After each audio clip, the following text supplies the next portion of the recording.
Star Wars The Acolyte, high production value but cringe and horrible dialogue.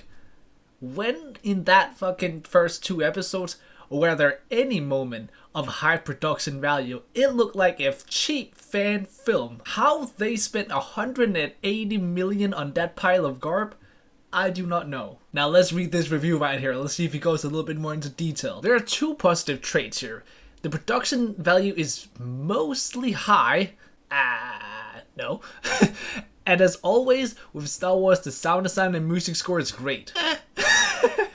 Sadly, the money spent on making it mostly look and sound good is also the only positives. I can give him that is literally like, if you were to pick anything, I can mostly agree with that, but it still looks like shite. From the very start, the dialogue is so cringe-inducing, I was almost throwing up.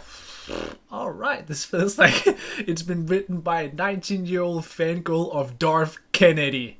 That be all. Some tiny little girl filled with hatred of Star Wars and loathing of Star Wars fans. Well, this show is a hate letter to every single person who has ever enjoyed Star Wars, and that's a fact. Became the acolyte of Kathleen Kennedy, and that was given hundreds of millions to put into incoherent thoughts down as a TV show. That is what this feels like.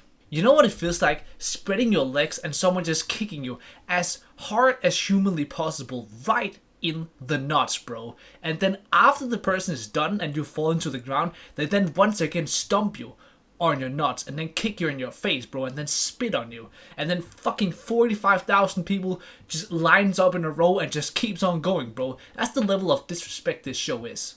The story, as far as there is one, is likewise confusing and makes little to no sense. The acting is so poor I can only deduce they found these actors.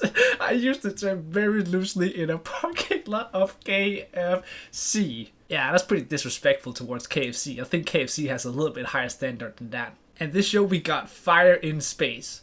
Yes, so that happened. Well, I don't even want to start on that one. This is so bad, so badly done, so badly directed, so cringe that when you that when you see this surrounded by high production value, your brain goes tilt. There's a disconnect and a wild feeling coming over you. How did this become made? And who greenlit throwing this much money at someone's hateful school play? Well, have you seen Disney lately? Do I need to mention Doctor Who? Do I need to mention any pile of garbage Disney has released over the past too many years? Do we even need to talk about Marvel? I give an extra point for the production value and the sound design. Plus I could not help myself but laughing at the bad acting and cringe dialogue, and laughter is always nice. That is actually a good point. I will say this show does make you laugh. Just not in the way it was meant to. But 2 out of 10 do feel like a too high score. I agree, you should have given it a 1. This is really bad TV with the worst acting I've seen on this level. If you like Star Wars, stay away from this disaster. And if you do watch, leave your cringe-o-meter at home because it will explode. Yes, it is fucking retarded. That's what it is. I still cannot believe you gave it a 2. It is fucking a 1.